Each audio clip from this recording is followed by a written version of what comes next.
All right. So welcome. Thank you, Sara, for joining us today for the Virginia Women Leading Government, our VWLG Spotlight, which is the new series we're doing to highlight women in the chapter who are doing really phenomenal work.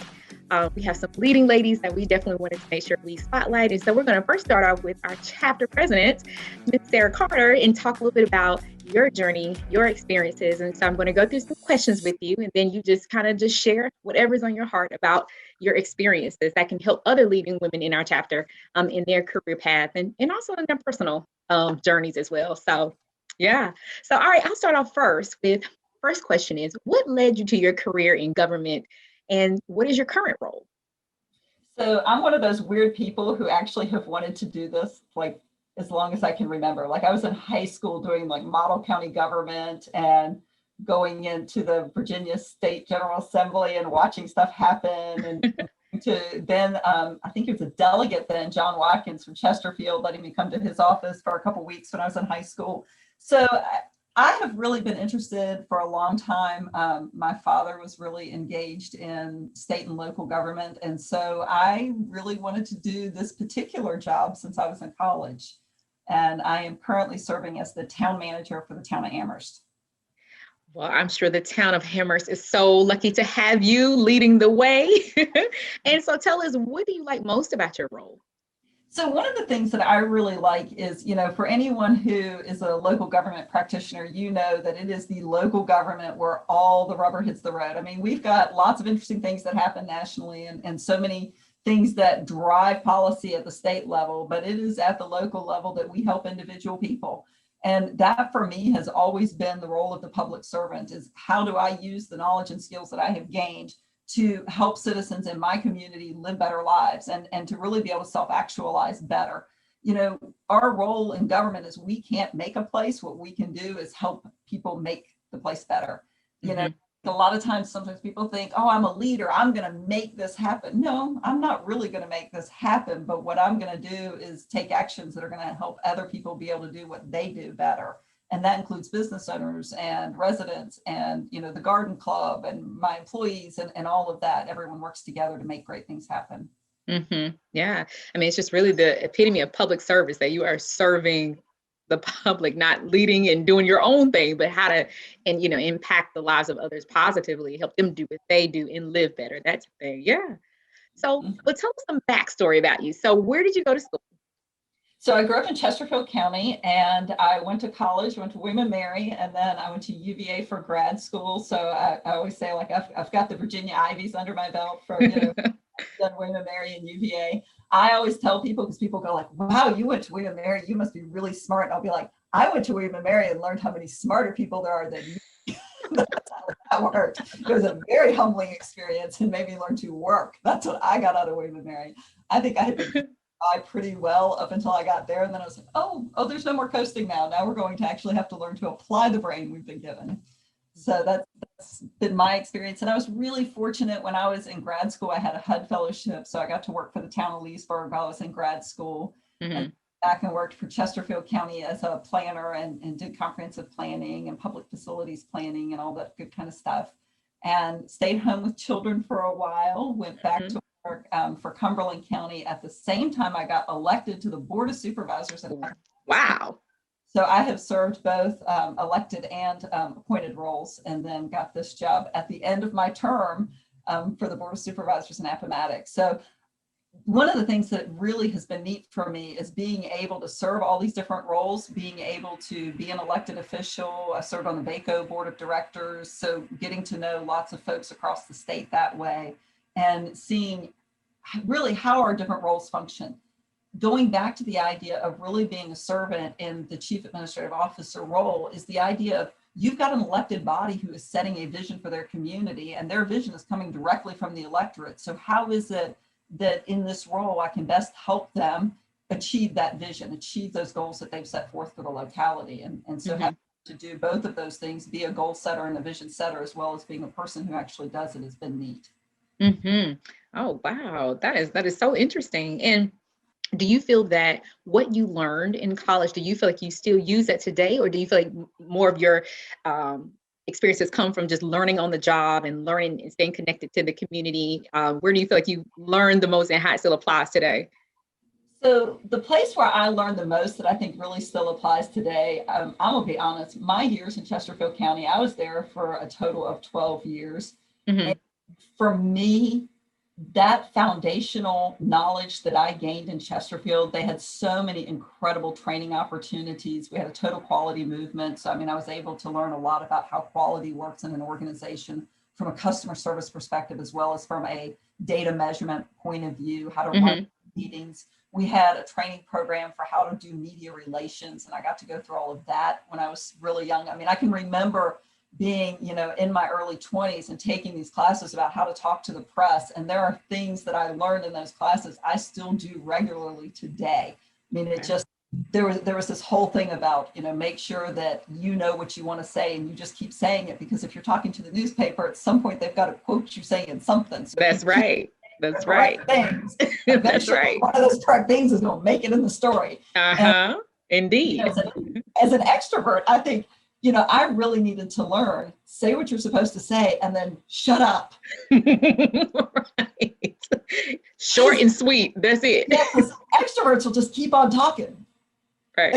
Say something dumb, right? And so I was really grateful for that training to have people go like, okay, you made your point, let it be now. And I still use all of those things. But I mean, I think you learn stuff everywhere you go. I mean, and you keep learning. That's how you become better. But I really do think back to those years in Chesterfield and how important they were to get all that foundational knowledge. That is interesting. And the fact that you recognize we are constantly learning. It's still opportunity to learn more, but your foundation came from Chesterfield, that local work there. So that's fantastic. And so still reflecting back on your time there, and even now, who have been your strongest influences in your life?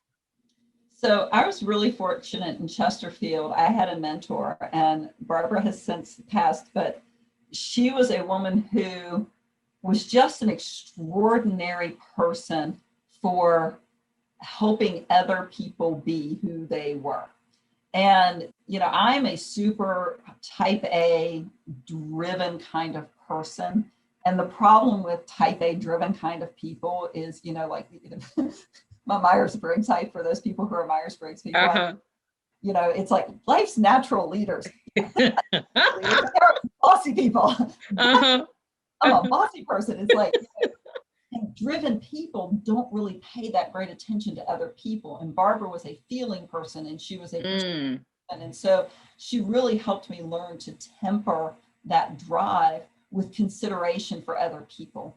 There's so many things that I hear her voice in my head when somebody is talking and she's like, let people reveal themselves to you.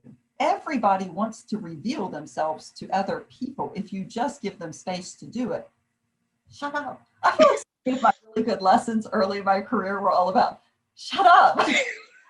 Stop talking. I mean, it just really was letting people be and letting people communicate better and giving people space to be who they were.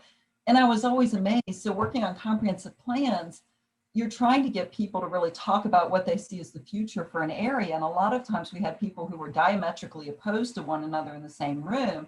And sometimes people didn't want to be completely honest about what their real motivations were, because motivations might have been development of their property and they knew that that wasn't going to go over real well.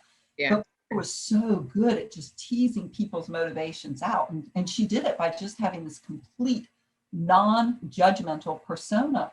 And so she asked people, and she really was just letting them reveal themselves. Okay, what do you think? Why do you think that? Tell me more. And just, those really just basic kinds of questions that just continue to give people an open door to talk. And then people really did. And I would watch her and go, how does she do that? Wow. Yeah. All the time. And I got so much out of learning how she interacted with people. Those skills were so important. And I hear her voice in my head to this day. She is also the person who led me to Christ as a young person. So I did not become a believer until I was 30, which I call that a young person now because I'm now 50. 50 and fabulous, let's remember. Thank you. But, so she was a really important person in my life and helped me as a human being. So. Oh, wow.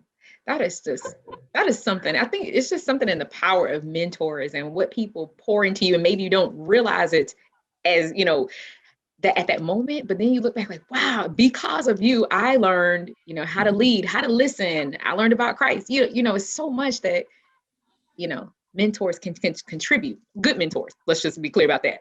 That's right. Good That's right. mentors. So, so that makes me think, so what do you feel like, what are you most proud of accomplishing, and why is that?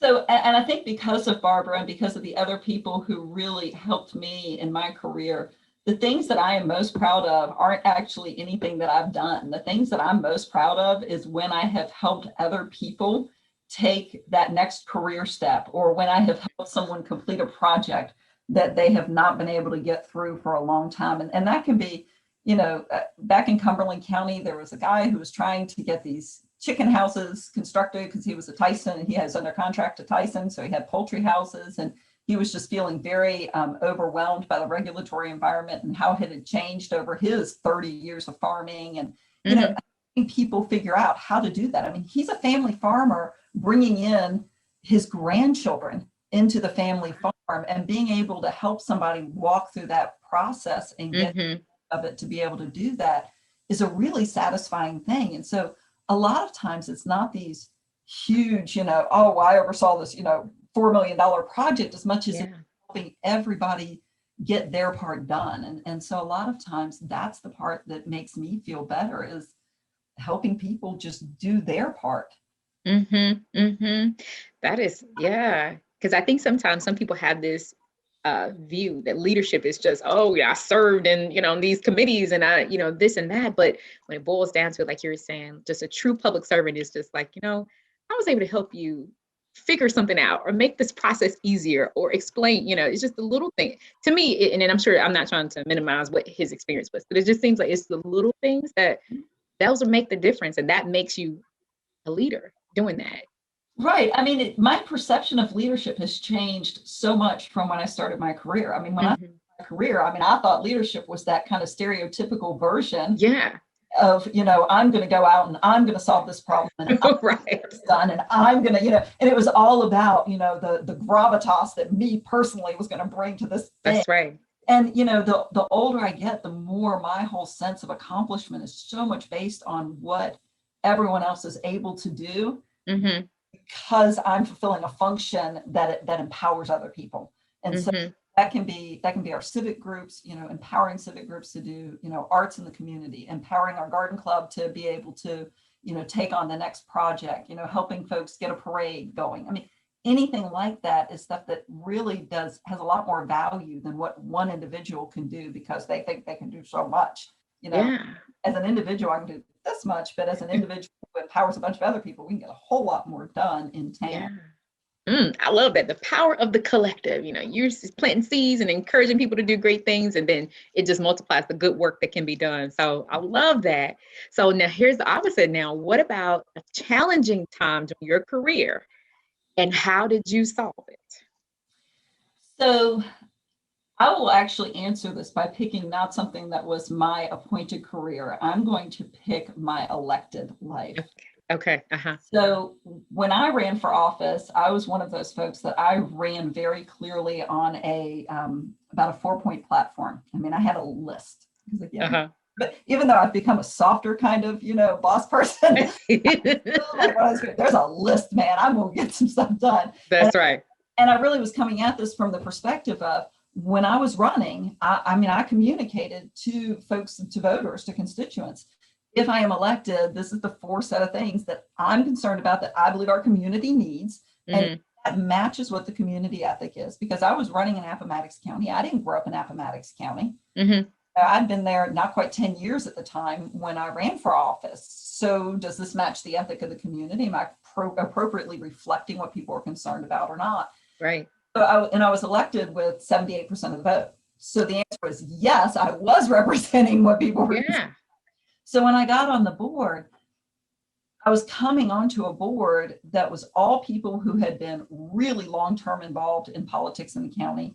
It was all men. It was all people who were, the next person in age up from me is like, but several of them were old enough to be my parents. Okay.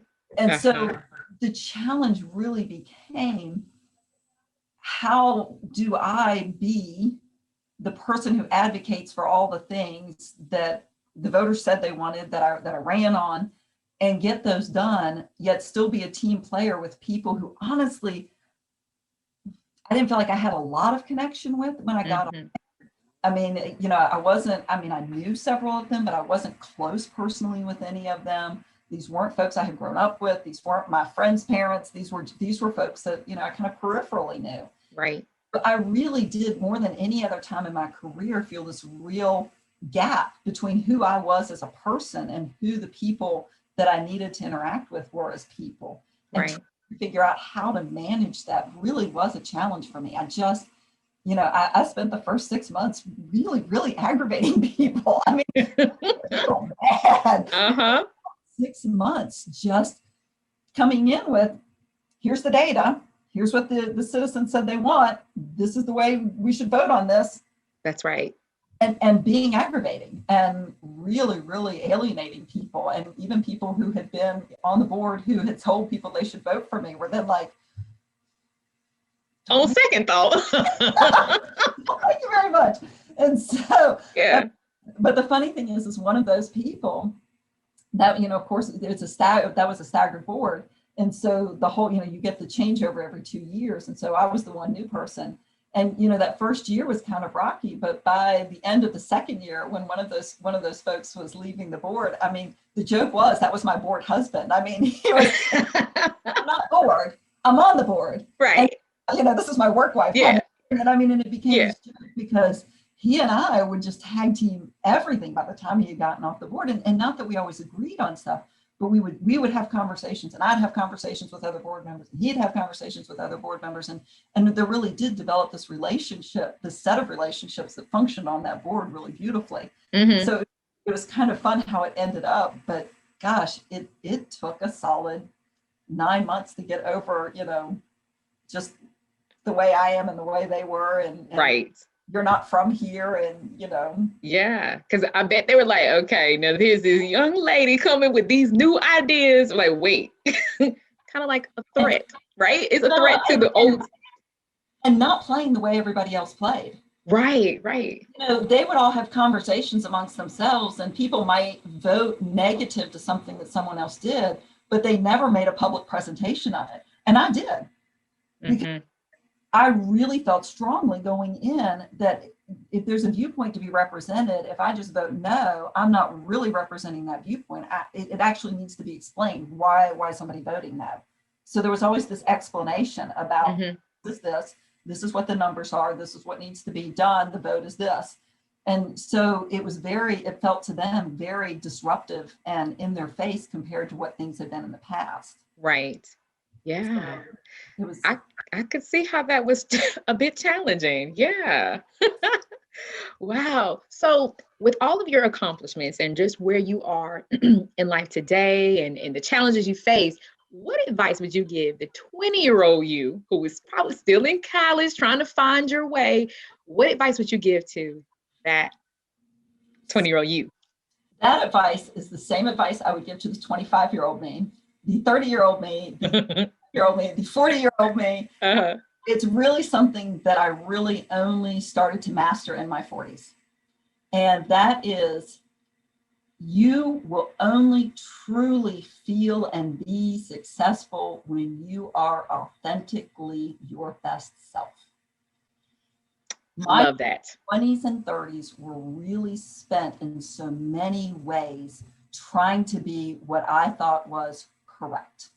This is the correct way to be. This is the right way. And I carried that through every aspect of my life. You know, this is the way to be a mom. This is the right way to be, you know, a planner. This is the right way to be, you know, anything I was doing. I always had this idea of you have to be correct in your approach. It really wasn't until I got to my 40s that I started to realize that being somebody else's idea of what something's supposed to be doesn't really work, not holistically. Right. You might be able to be successful in certain portions of your life, but you're not truly well-rounded successful. You are authentically your best self.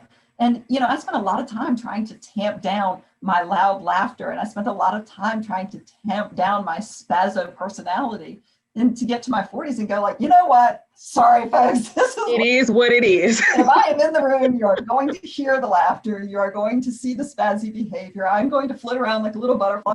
It's just going to be what it is. Yeah. Workers say they always know when I'm in the building. I mean, this has been true. Like, one of my coworkers here also worked with me in Cumberland, and she said it took her a while to get used to me because in Cumberland we worked at opposite ends of the building, and she's like, I could hear you laugh at the entire other end of the long hallway. She's like, what the heck? Yeah. Person who's coming here, and why are you so happy all the time? And it really just took till later in my life when I started to feel comfortable with the whole thing of you got to be who you are. And trying to be somebody else's idea of correct might get you a job, but you're not going to be happy there. Right. That's good. Yeah. You've got to be who you are, the right fit for that. Find the right fit career-wise, find the right fit relationship-wise, find the right fit, job-wise. Now, the caveat to that is being authentically yourself is not being your authentic trash self, because there is an authentic trash, Sarah, that we bring to the table. It's being your authentic best self. But, when I got this job, I can remember sitting there with the council at my interview, and I got in the second interview and they're asking me this set of questions of, and what else do you want to tell us? And I'm like, okay, I just need you to understand that if you pick me, that you are going to hear me laughing throughout the halls. I will run through the building barefoot. Like, I will take my shoes off and ask if I'm wearing heels, and I'll be walking through the halls barefoot. And, there's this whole set of behaviors that come with the high energy level and all of that. So, okay, I'm getting a message, got the message. There's this whole set of things that come along with who I am. And I wanted them to know that before they hired me, because I'd either fit with what they wanted as a counselor or didn't. Right. It shouldn't be here. And if it did, that was great. They were getting exactly what they wanted. Yeah. That was what they wanted. But I would have been miserable if I had worked for a group of people who thought that was terrible. Right. Yeah. It would have been a good fit. So that's what I would tell everybody. If anybody out there listens to this and thinks, you know what, be authentically yourself sooner in the process, that would be the best possible. Wow. I mean, that's just medicine to the soul, because, and I'm saying it because as I'm listening to you and I'm thinking how much we try so hard to fit in or to do what we need to do to make it, but then sometimes we lose ourselves in the process. And I feel like your message is liberating. It's like, you know what, I'm showing up, I'm showing you the best of me, the authentic me, take it or leave it. And you know what, but that takes time to get there. So I guess part B is like, so what was the threshold moment where you like, look, I'm showing up, this is me, the end, right? Because I know you said the 20s and 30s, you battled with it, but what was that moment you're like, nope, I'm showing up, this is who I am? I mean, for me, there wasn't one moment. It was just really a process. And I had a lot of experiences while being a stay-at-home mom that was important to me for a season. And then it was a season to go back to work. And when I went back to work, I was not the same person I had been before. Yeah. And that transition of just, from day one, when I came back to work, to Cumberland County, I was not the person I had been when I worked in Chesterfield. And the person I was in Chesterfield at the end of 12 years wasn't the person I was at the beginning by any means. I had already loosened up a lot. The folks in Cumberland honestly knew a whole different Sarah than the people in Chesterfield. Now, the people in Chesterfield would tell you I was already pretty boisterous, but I think the whole thing just was this just acceptance of myself, that you're not supposed to be what someone else is. I mean, role models are incredible. Role models and mentors are critical. But at the same time, who are you? What do you bring that is different than what anybody else brings?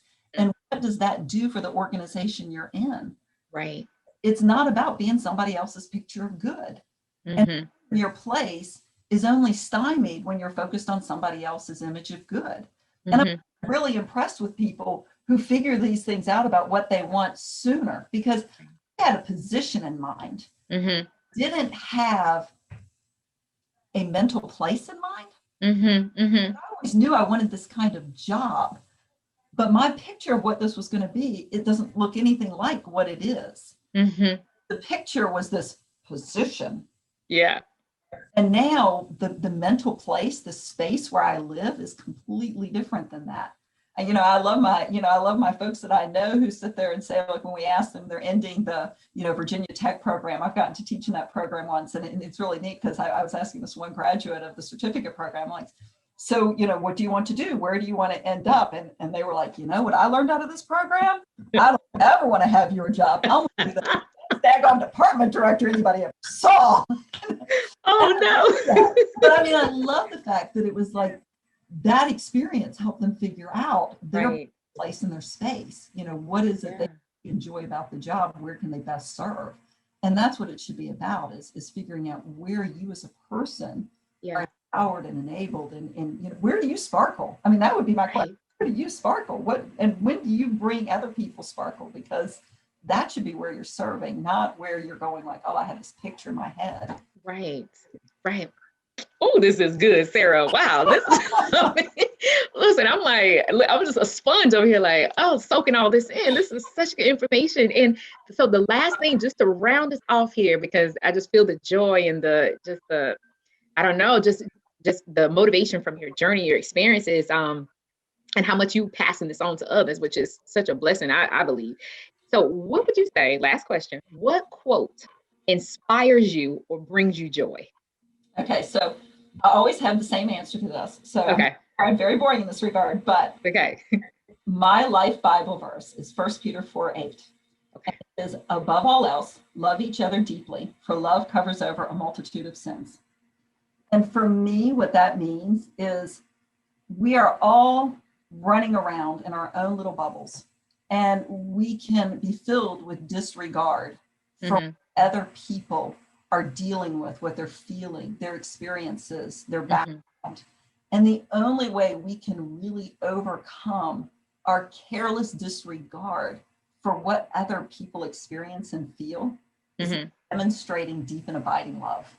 And it is by loving each other deeply, we can all be filled with grace and mercy and forgiveness for one another. And so, in my interaction with people, and when I'm feeling frustrated with somebody, whether, a citizen who's mad, or it's my children, or any that is really, love each other deeply. That is really the command in that, is loving because overcomes all of these things, and of course that's a verse itself too. Love over, and so that's the mindset I try to bring to it. Is when we love each other, it grace and mercy, and that grace and mercy spreads. Yeah. Sara, you are a joy to talk to. I am inspired just listening to you and your journey. And I'm so thankful that you were able to share this. And hopefully some of our chapter members will listen to this, as well as others out there, and be inspired and motivated to continue on their journey, but to show up with their authentic selves and know that that's enough, right? That's right. That's it. So, well, thank you, girl. All right. Well, thank you so much for showing up today and sharing, imparting some wisdom. And then we will continue on with our series. So thank you. Awesome. Thank you, Tiffany.